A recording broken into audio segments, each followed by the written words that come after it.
What if the angriest young man in the courtroom turned out to be the only one telling the truth? Drop a comment telling us whether you'd stand up to a judge for your father, because the ruling in this case didn't just silence a room. It changed a family forever.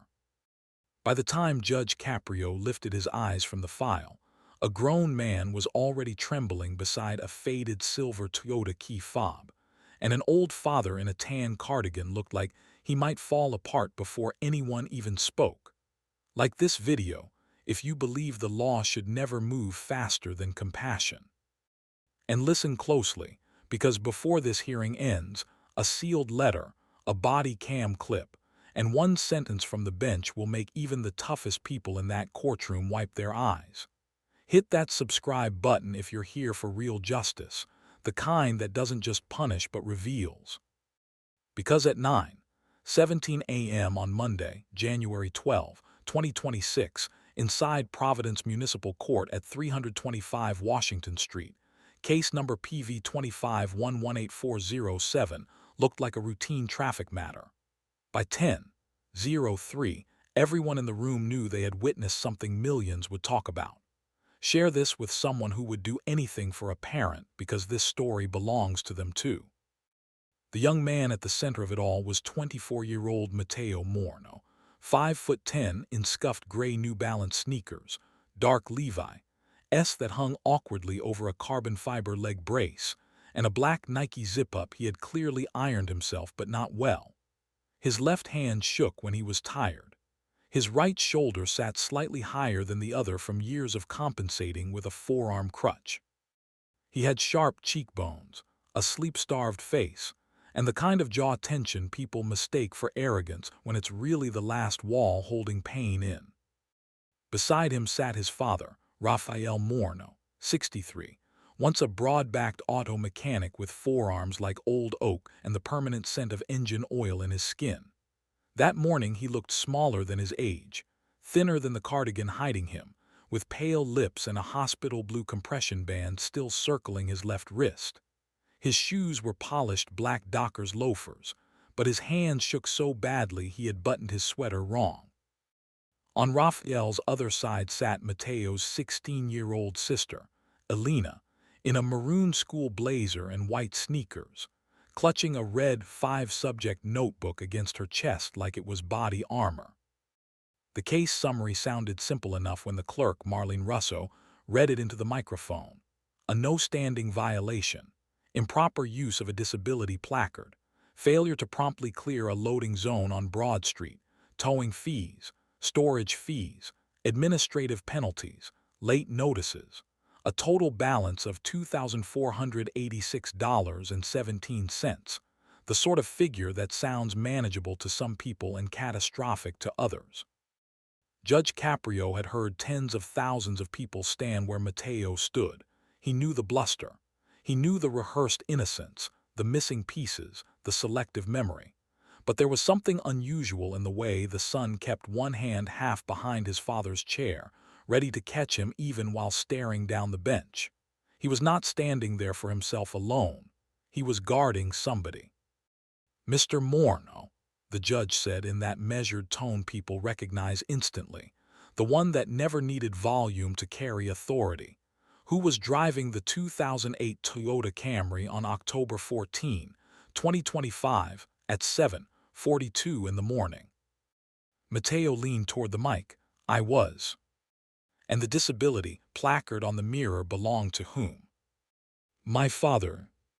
The city prosecutor, Assistant Solicitor Neil Donahue, a trim man in a charcoal suit with a yellow legal pad covered in neat block writing, didn't look up when he said, "Your Honor, that's disputed." A whisper moved through the gallery. Mateo's jaw tightened. Raphael closed his eyes. The judge turned one page, then another. "Disputed how?" Donahue adjusted his glasses. The responding officer flagged the placard as potentially invalid.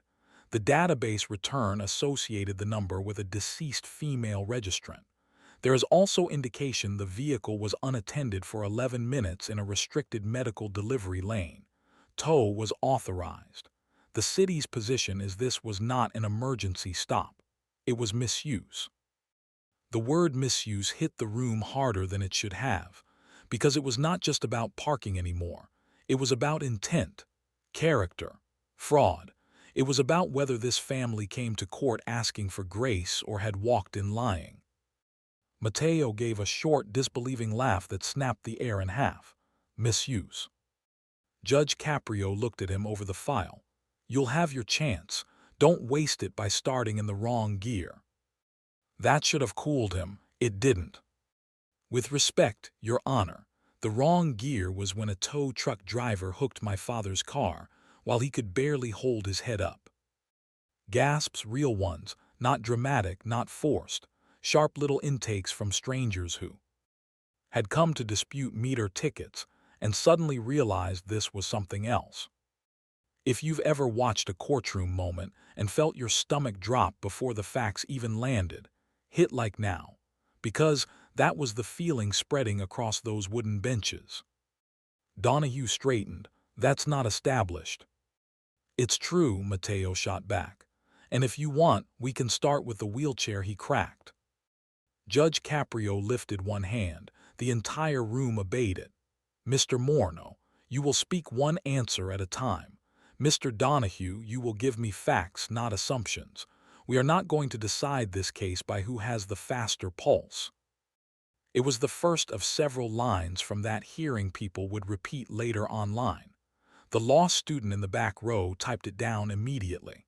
Elena looked up at the bench like maybe, just maybe, someone was finally going to listen. The judge asked Marlene for the incident packet. The beige folder landed softly on the wood. Outside the courtroom windows, Providence was still gray from overnight rain. Inside, every shuffle of paper sounded loud. Mateo's backstory did not exist in those pages, but it was stamped into every movement he made. At age 11, he had survived a drunk driving crash on I-95 that killed no one but broke plenty. His pelvis, his left tibia, 3 vertebrae, nerves that never fully recovered. Years of surgeries followed.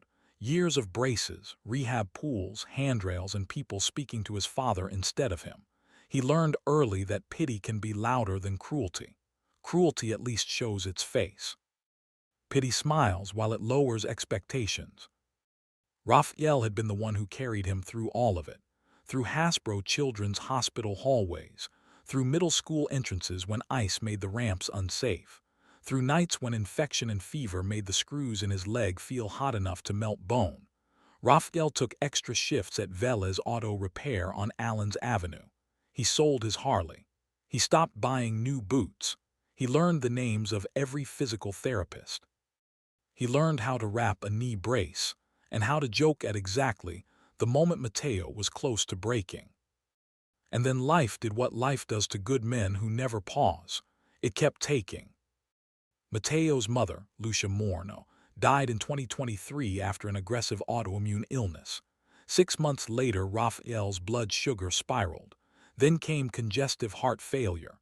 Then transient ischemic attacks, small strokes, temporary numbness, slurred speech that would come and go like bad weather. The man who had once carried his son through hospitals now needed help remembering his morning pills. That was why Mateo had taken charge. Not because he wanted to be the hero, not because he thought he could win, because some families do not get the luxury of choosing roles. One day the strong hand shakes, and the one that was once held has to become steady enough for both. Judge Caprio flipped through the file again. Mr. Moreno, why were you in the loading zone? Mateo inhaled through his nose. His voice came out flat and hard. Because my father was crashing. That is a medical phrase, be precise. Mateo swallowed. He got dizzy in the car. His speech changed. He couldn't grip the door handle. I pulled over in front of Elmwood Community Pharmacy because his insulin had been ready since the night before, and he said if I got it and the nitro from the counter he'd be okay long enough for me to move the car. Then he got worse. I ran inside. I came out and the ticket was on the windshield. The judge looked to Donahue and the officer's account. Donahue read from the report. Vehicle found unattended, hazard lights on, no visible occupant distress observed from outside, Driver returned agitated. Refused instruction to immediately relocate vehicle. Tow requested due obstruction. Mateo's laugh came again, smaller this time, bitter enough to taste. No visible occupant distress. My father was half folded over the console. Raphael lifted his head, trying to speak. What came out was soft and uneven. "Am not blame, officer." Mateo touched his father's sleeve instantly. "Dad, don't." That touch changed the temperature in the room. It was fast, tender, practiced. Not the gesture of an arrogant kid grandstanding for sympathy. The gallery saw it. The judge saw it. The prosecutor pretended not to. Then Donahue said the thing that nearly broke the hearing before it fully started. "There is a second issue, Your Honor. The placard number appears associated with Lucia Moreno, deceased, date of death August 2, 2023. Silence, not courtroom silence, personal silence. The kind that feels indecent because it falls on grief that didn't volunteer itself." Alina's fingers tightened around her notebook so hard the edges bent. Raphael stared straight down. Mateo went pale in a way anger can't fake. "My mother," he said. Donahue continued, perhaps not hearing how cruel the moment sounded. "If the placard belonged to a deceased individual, the misuse becomes more serious." "What did you just say?" Mateo asked, quieter now, more dangerous. Judge Caprio cut in before the temperature exploded. "Mr. Donahue, don't accuse a family of exploiting the dead unless you're prepared to prove it in the next 60 seconds. That was quote number 2. And yes, people would replay it over and over because it landed with that rare combination of dignity and steel. Donahue cleared his throat. "I'm not making a moral accusation, Your Honor. I'm stating the return in the packet." Mateo leaned into the microphone. "Then your packet is wrong." "Can you prove that?" Donahue asked. Mateo's face went rigid. "Can you prove it's right?" The exchange hung there, sharp, ugly. The judge studied the young man in front of him. Pride was doing what pride does best, making a wounded person sound guilty. "Mr. Moreno," Judge Caprio said, softer now, "pain has a way of raising its voice. That doesn't make it more believable. Slow down." Another line. Another moment everyone in the room felt. Even the clerk stopped writing for half a beat.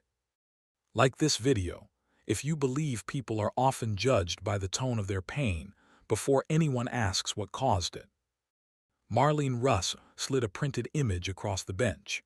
"Your Honor, the city also included surveillance stills from the pharmacy awning cam." "Put them up."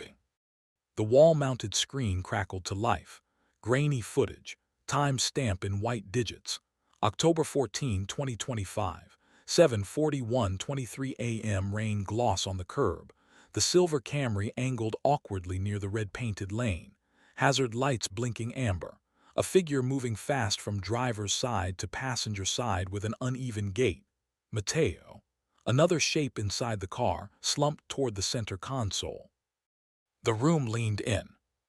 Frame by frame, the footage showed Mateo wrestling open the passenger door, bracing himself with one hand on the roof, reaching in with the other. It showed him trying to help Raphael sit upright. It showed Raphael's head drop forward. It showed Mateo slam the door, look toward the pharmacy, hesitate, then sprint limp across the wet sidewalk. "That's the 11 minutes?" Judge Caprio asked. "Approximately," Donahue said. "Let it run." The clip continued. People passed. A delivery van waited.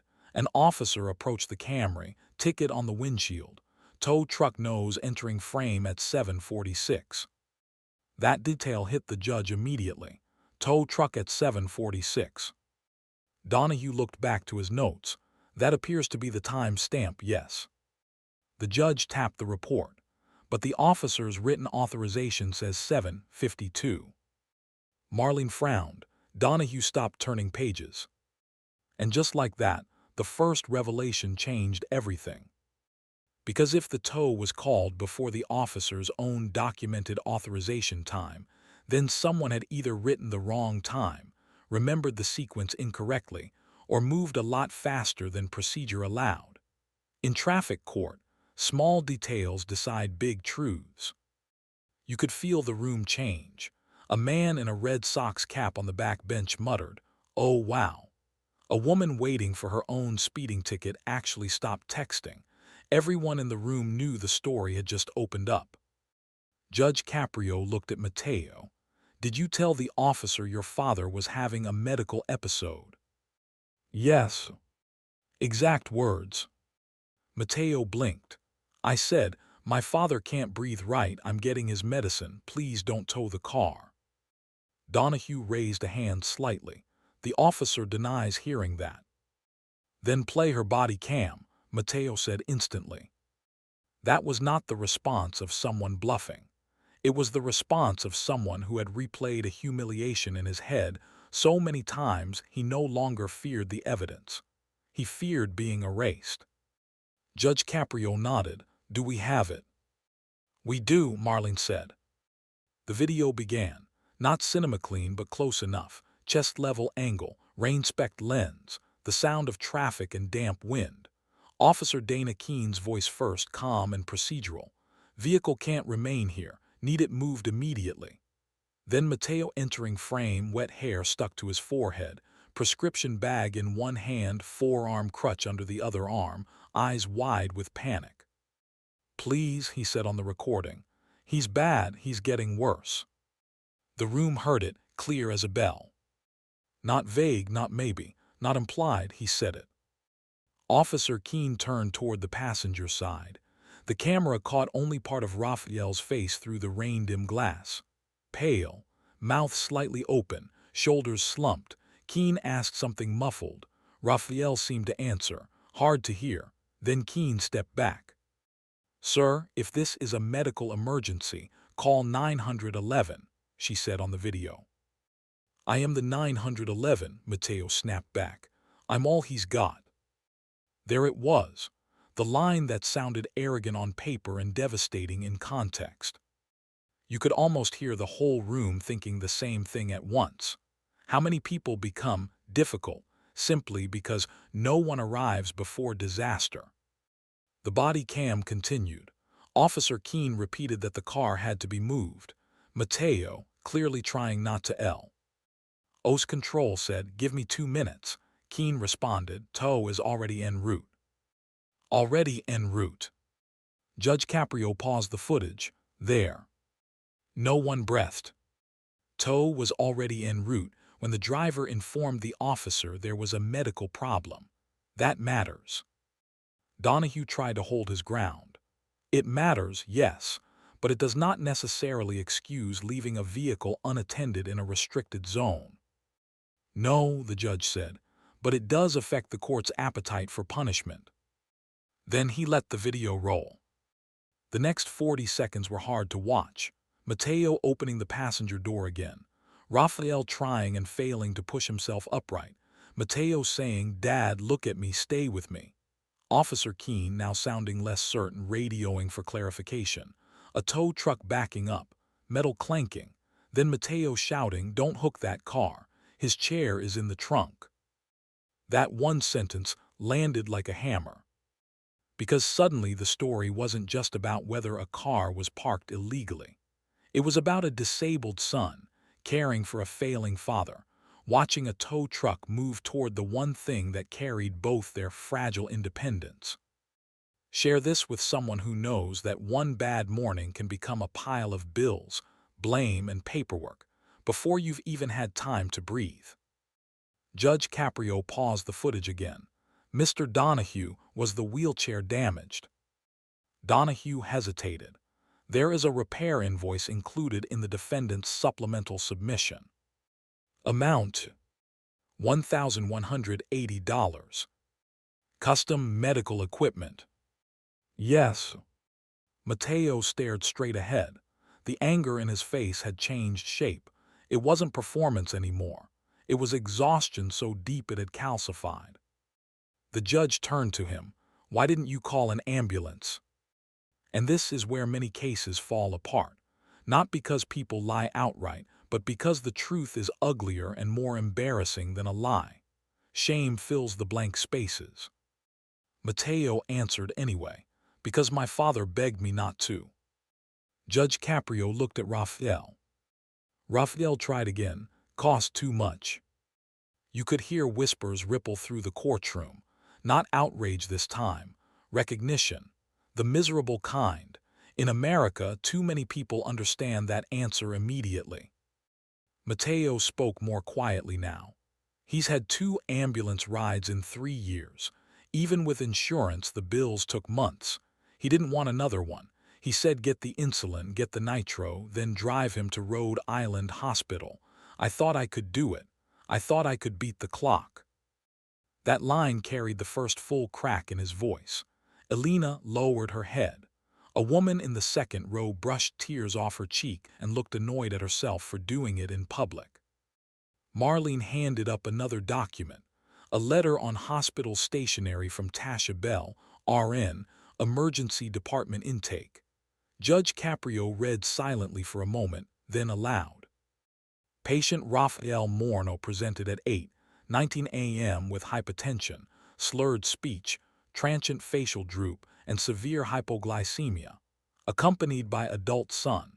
Son reported symptom onset in vehicle approximately 40 minutes earlier.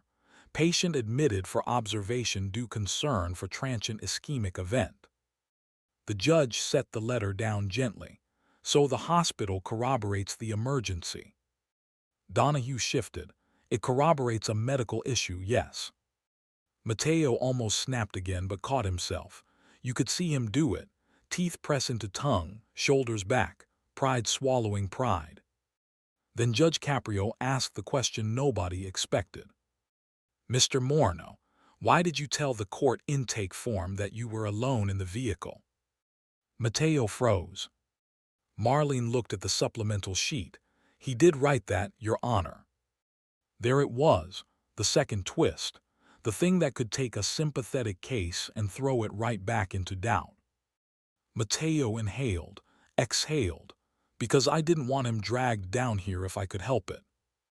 That's not what I asked. Mateo looked at his father, then back to the bench. Because if I wrote he was there, I knew you'd ask why I left a sick man in the car.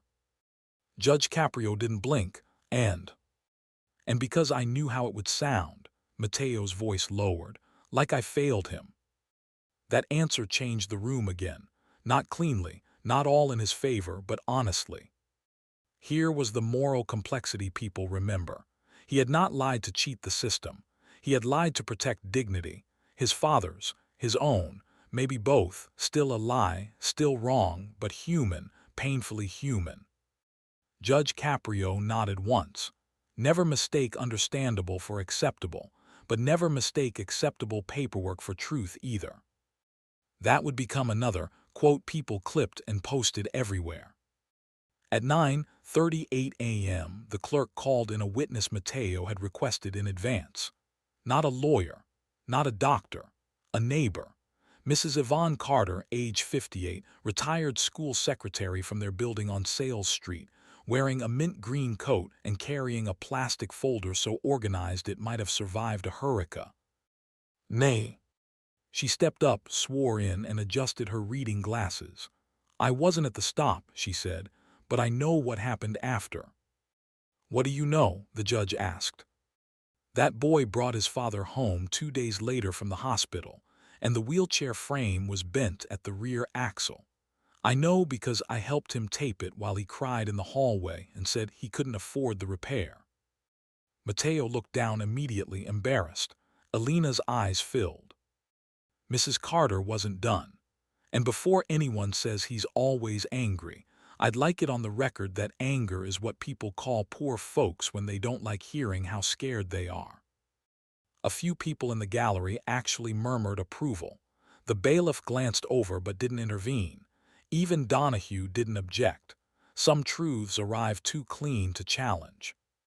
If you're still watching, drop a comment telling us the moment you realized Mateo wasn't what the paperwork made him look like.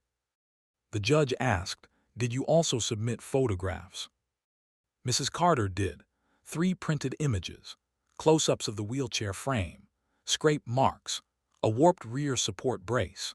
One image showed Mateo crouched on a hallway mat with a wrench, one hand gripping the wheel, leg brace visible under Jim's shorts, trying to force the frame straight while Raphael watched from a folding chair with his face buried in both hands. That picture was almost too intimate to view. It felt like opening a drawer in someone else's bedroom. But there it was. Evidence, yes. Also humiliation preserved. Donahue examined the photos. No direct proof these damages came from the toe. Mateo's head snapped up, because you weren't there. Donahue didn't rise to it, and yet you still need proof. Judge Caprio asked Marlene, any written repair estimate? She handed it over. Providence Mobility Works, dated October 18, 2025. Damage consistent with forced lateral pressure while chair unsecured. The judge read it and laid it beside the other documents. Then he asked Mateo something that sounded small but wasn't. Did you miss work because of the chair? Mateo gave a humorless smile. Interview. What interview? For Harbor Tech Logistics, dispatcher trainee, October 14, 8:30 a.m. The room went still again. You were heading to a job interview, the judge said, and this happened on the way. Mateo nodded. And you chose the pharmacy stop. It wasn't a choice. Mateo glanced at his father. Not really. Then Alina did something nobody expected. She raised her hand. The judge looked surprised but not displeased. Young lady, are you asking to speak? Yes, sir. What is your name? Elena Moreno. How old are you? 16. You understand you're not under oath unless I swear you in. Yes, sir. He nodded to the clerk. Elena stepped forward, still clutching that red notebook. Once sworn, she stood straight in a way that made her look older than she was. My brother didn't tell you everything, she said. Mateo turned sharply. Elena. Please don't, she whispered to him, then faced the bench again. He didn't go to the interview because he was already going to turn it down. Mateo closed his eyes. Judge Caprio asked, why? Because the office was on the second floor and the elevator had been broken twice when he visited before. He didn't want them hiring him out of pity, and he didn't want Dad thinking he gave up because of the stairs. So he told Dad he still had a shot. Dad was excited all week. That morning Dad got sick in the car, and my brother was trying to act like everything was fine because he didn't want him blaming himself. That testimony changed the emotional geometry of the case. Until then, Mateo was a son defending a father during a bad morning. Now he was also a young man carrying his own disappointments in silence to protect the same father from feeling guilty. You could see it hit Judge Caprio. He took off his glasses, cleaned them slowly, bought himself a second. Donahue, perhaps sensing the room turning hard against the city, introduced what he probably hoped would reset the balance. It did, just not the way he expected. There is another citation, he said. A red light camera violation issued to the same vehicle on November 5, 2025 at 6:14 p.m. Westminster and Empire. Unpaid. Mateo stared at him. What? It suggests a pattern, Donahue said. Emergency claims are more difficult to credit when the same vehicle repeatedly violates traffic rules. The room actually groaned. Not loudly, just enough. Because after everything that had surfaced, this felt like one more shovel of dirt thrown onto a family already buried. But it also mattered. The judge could not just ignore a second violation because the first had become emotional. Is it your vehicle? Judge Caprio asked. Mateo nodded slowly. Technically, it's under my father's name. We both use it. Who was driving on November 5? Mateo hesitated. That hesitation was deadly. It lasted maybe 2 seconds, long enough for doubt to return. Long enough for everyone to think, here we go. Then Raphael pushed his own chair back and stood. Not all the way at first, just enough to make Alina spring to his elbow and Mateo swing around with both hands out. Raphael waved them off, trembling through the effort. He faced the bench with watery eyes and a mouth struggling to shape words faster than his damaged nervous system would allow. "Me," he said. Mateo whispered, "Dad, no." Raphael kept going. "Me, I drove." The sound in the room was half gasp, half silence. Judge Caprio leaned forward. "Mr. Moreno, should you have been driving?" Raphael's answer took time. "No." "Why did you?" Raphael turned, looked at his son, and for a moment the whole court disappeared. The old man's face broke in the saddest way, not with tears first, with apology. "He fell," Raphael said. "Therapy, leg locked, called me, I went." Mateo covered his mouth with his hand. The second ticket, the one the city thought proved pattern, had just revealed another layer of the same story.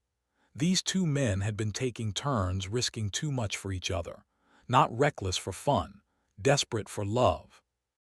Everyone in the room knew then that this was not a case about one irresponsible driver. It was about a family living so close to the edge that every crisis forced a bad choice between worse ones. Like this video, if you believe survival decisions don't always fit neatly into legal boxes. Judge Caprio asked for a short recess, not because he needed theatrics, because he needed the full file, and perhaps because even judges need 15 quiet seconds when a case stops being administrative and becomes moral. When court resumed, a new figure stood waiting near the side rail. Lance Burrows, operations manager for East Coast Recovery, the towing contractor. 41, buzz cut, reflective black jacket with the company logo on the chest, holding a clipboard like it was a shield.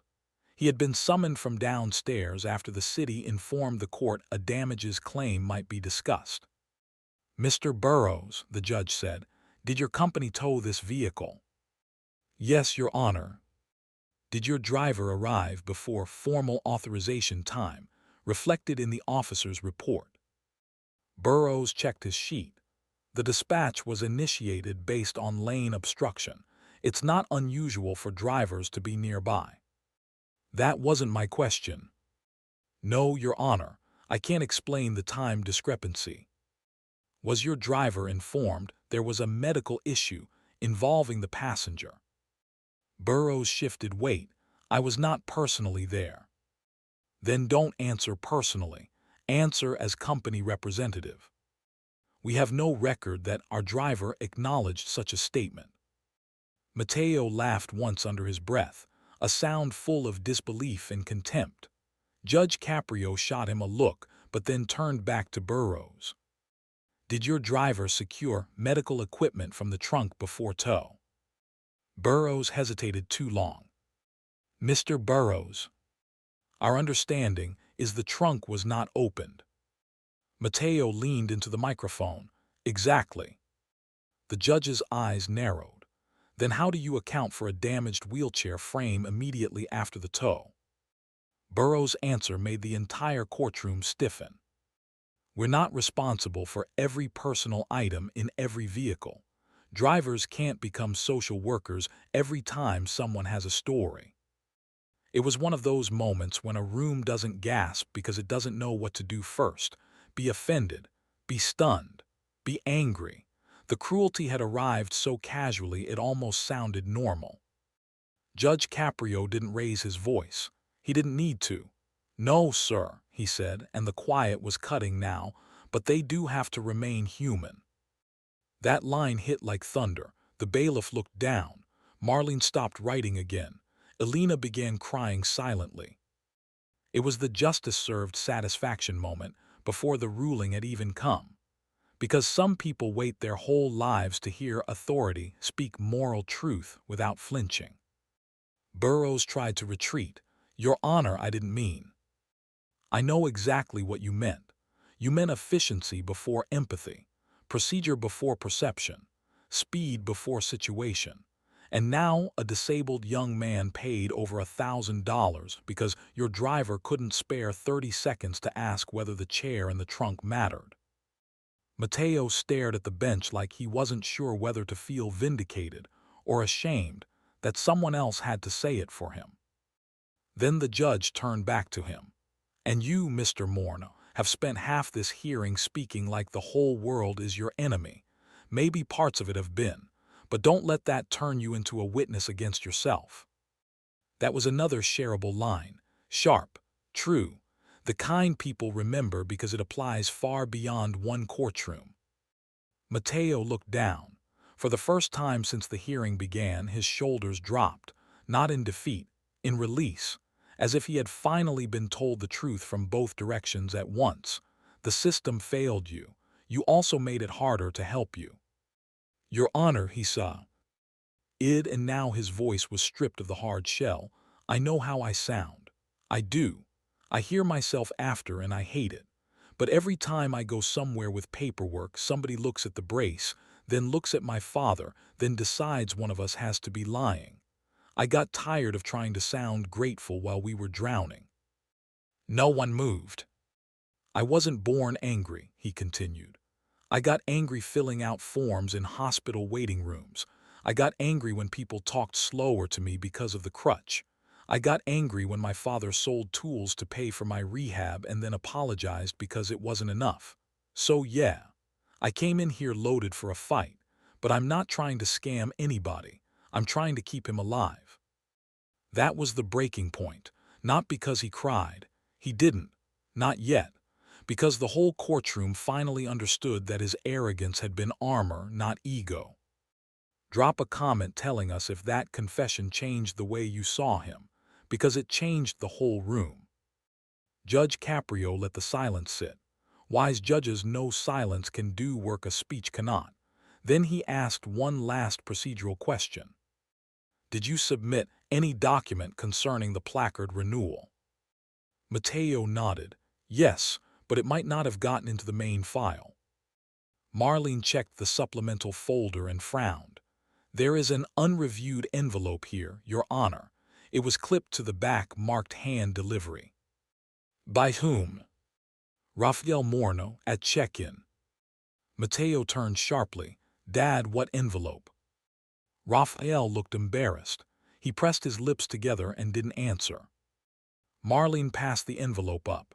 White, creased. Mateo's name written on the front in shaky blue ink, but below that in smaller letters another line. If I cannot speak, please read. Every nerve in that courtroom seemed to go live at once.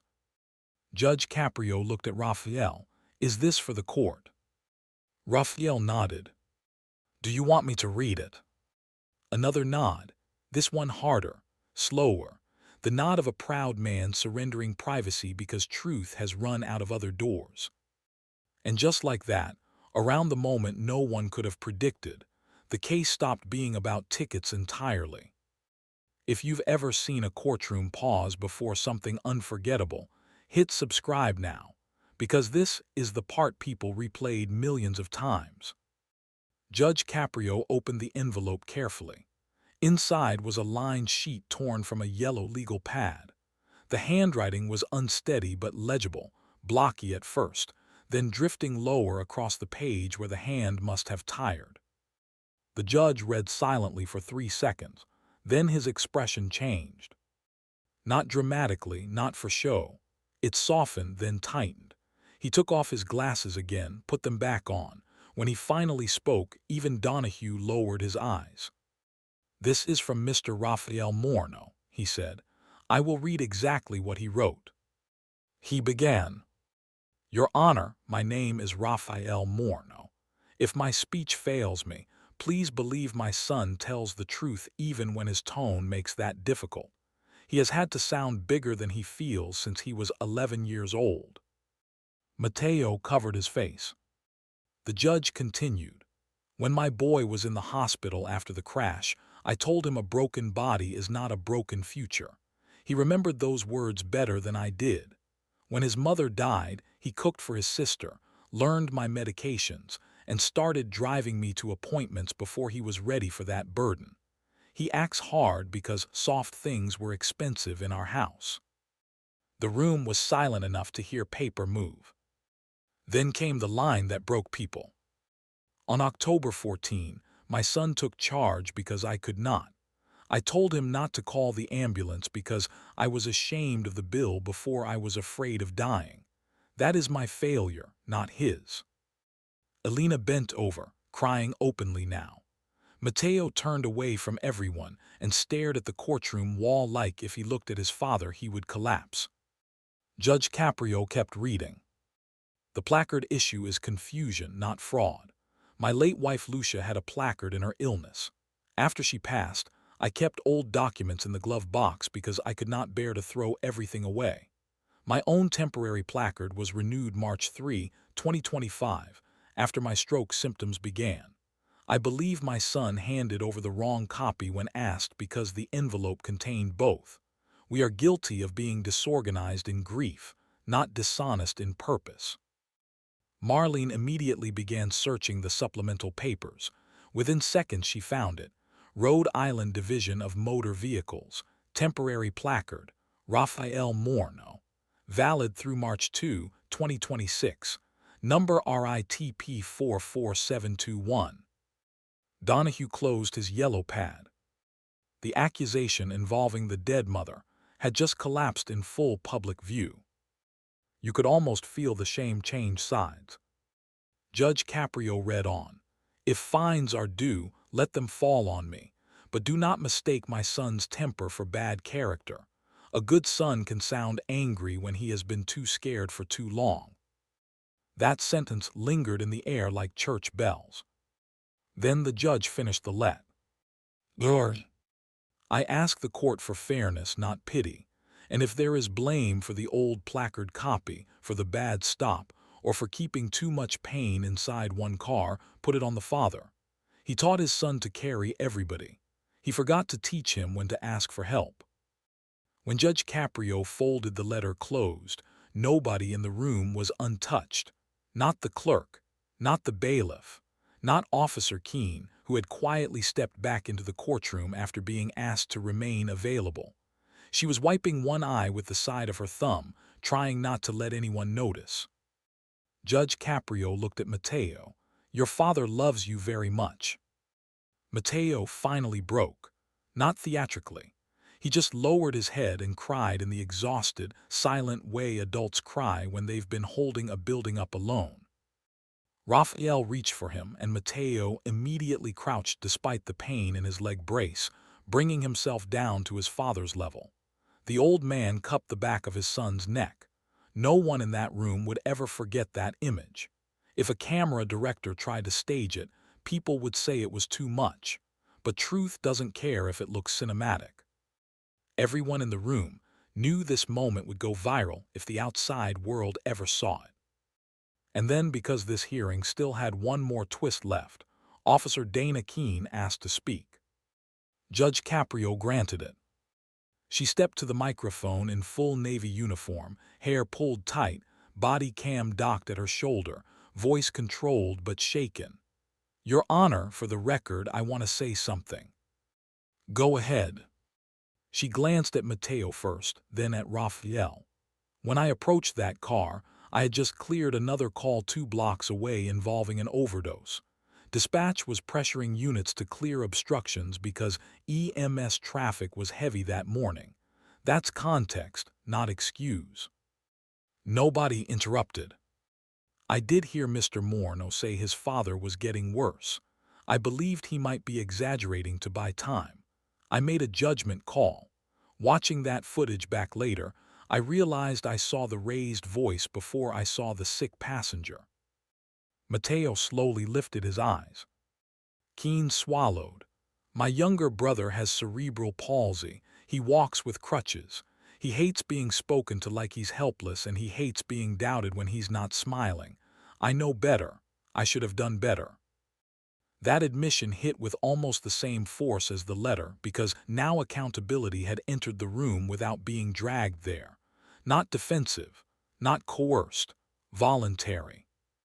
The judge asked, did you request EMS after the exchange? Yes, Your Honor. but after the sun was already driving away. Do you believe the citation should stand? Keene's answer came fast. No, Your Honor. A collective murmur. There it was. Another major reveal. The officer herself no longer supported the punishment. But the real test was what happened next. Judge Caprio turned to Mateo. Mr. Moreno, before this hearing you posted online about this officer, yes? Mateo froze. Yes. Did you accuse her of trying to kill your father? Mateo stared at the microphone. Yes. The gallery shifted. Another layer, another uncomfortable truth. Do you still stand by that exact statement? The judge asked. Mateo's face went red. He glanced at Officer Keene, then at his father, then back to the bench. This was the choice moment, the one separating pain from integrity. No, he said finally. I was angry she was wrong, but that wasn't fair. It was small, quiet, not dramatic, but it mattered, because redemption does not begin with tears, it begins with accuracy. Judge Caprio nodded once. Good, because justice without accuracy is just revenge wearing a tie. Another quote. Another one people would write in comment sections and repeat to their friends and maybe remember when they needed it most. Then Mateo surprised everyone again. He turned slightly toward Officer Keene. I don't want her destroyed, he said. I wanted somebody to admit my father mattered. Officer Keene's mouth tightened. She nodded, eyes shining. That was the unexpected compassion moment, the one no algorithm can fake. The son who came in breathing fire had just chosen not to burn someone down when he had every emotional reason to try. Like this video, if you believe the strongest people aren't the ones who stay angry forever, but the ones who know when to tell the truth even after they've been hurt. Judge Caprio asked Marlene to confirm the placard renewal. She did, valid, current, not Lucia's, Raphael's, administrative confusion caused by old documents and a stale return note. The fraud cloud disappeared completely. Then the judge addressed Lance Burrows again. Mr. Burrows, your company still seeking towing and storage charges. Burrows, who no longer looked half as confident as when he entered, cleared his throat. Given the circumstances, Your Honor, we would be willing to waive storage. Not good enough. Silence. You hooked a vehicle during a medical emergency window. Your internal timing C. Conflicts with officer documentation. And your representative just displayed the empathy of a parking meter. Are you seeking any charges at all? Burrows glanced toward the city attorney table, then down. No, Your Honor. Wheelchair repair. Burrows hesitated. Fatal mistake. Judge Caprio's gaze hardened. I don't control your civil liability from this bench, but if your company wants to continue servicing a city that deals with disabled residents and medical corridors, I suggest your next sentence sound like wisdom. Burrows swallowed. We will reimburse the repair. The gallery erupted, not out of control, but enough that the bailiff had to call for order. People knew what they had just seen. A private contractor had tried to hide behind procedure and got dragged back into humanity in real time. Mateo looked stunned. Elena actually laughed through tears, the kind of laugh that comes from shock more than joy. Raphael whispered something in Spanish and covered his mouth. Now all eyes went back to the bench. This was the climax, the moment every unresolved thread had been feeding. The ticket, the placard, the tow, the lie on the intake form, the second citation, the father's letter, the officer's admission, the son's apology, all of it had been pulled tight enough to snap or hold. Judge Caprio arranged the papers into a single neat stack. Here is the ruling. You could have heard a pin drop on marble. On the October 14 citation for standing in a restricted medical loading zone, the court finds credible evidence of an active medical emergency involving passenger Raphael Moreno. Hospital records corroborate symptom timing. Body cam supports that the driver alerted the officer to medical distress. The court dismisses that citation in the interest of justice. A sharp intake from the gallery. Alina grabbed Mateo's sleeve with both hands. On the allegation of improper placard use, the court finds the placard valid to Mateo Moreno, current at the time, with confusion caused by retained documents belonging to the late Lucia Moreno. That allegation is dismissed. Raphael closed his eyes and bowed his head. On associated late fees, administrative penalties, and collection referral tied to the dismissed October 14 citation, those are vacated. Mateo stared without blinking. As to the November 5 red light violation, that matter is not before me in full evidentiary form today, but based on the sworn admission from Mr. Raphael Moreno and the medical context described, I am continuing that matter for review rather than entering default. The family will produce supporting therapy documentation within 30 days. We will not bury a legitimate emergency under paperwork simply because it happened twice. That line drew another murmur, because it acknowledged something rare and true. Catastrophe does not politely happen only once. Then came the part nobody expected. Further, Judge Caprio said, looking directly at Mateo, Mr. Moreno, I am ordering nothing extraordinary from you except honesty going forward. You will amend your online accusations against Officer Keene by tonight to reflect what was true and what was not. Criticism is your right. Falsehood is not. Mateo nodded instantly. I will. Officer Keene, the judge said, I expect a supplemental training memorandum through your department regarding medical distress assessment in traffic obstruction stops. Yes, Your Honor. Mr. Burrows, your company will submit written proof of wheelchair reimbursement to the clerk within 10 business days. Yes, Your Honor. Then Judge Caprio leaned back slightly and looked at Raphael and Mateo together. There is something else, he said, and his voice changed again, losing none of its authority while gaining something gentler. This court sees people on their worst mornings. We often see bad judgment. Sometimes we see bad luck. Today I saw love so overloaded with pride it almost turned into disaster. No one moved. A father too ashamed of medical bills to call an ambulance. A son too ashamed of needing grace to tell the truth cleanly. Both trying to save each other. Both making mistakes because fear drove the car before reason did. Mateo wiped his face. Raphael's lips trembled. The law has eyes, the judge said, but justice has ears. Today, once I listened, the case changed. There it was, the line. The one people quoted beneath clips and reposts and reaction videos. The one that made strangers in comment sections say they'd never forget it. And then he delivered the sentence that made the entire courtroom lose its composure. Mr. Moreno, your disability is not the most important fact about you today. Your character is. Mateo pressed both hands over his eyes. Alina sobbed openly.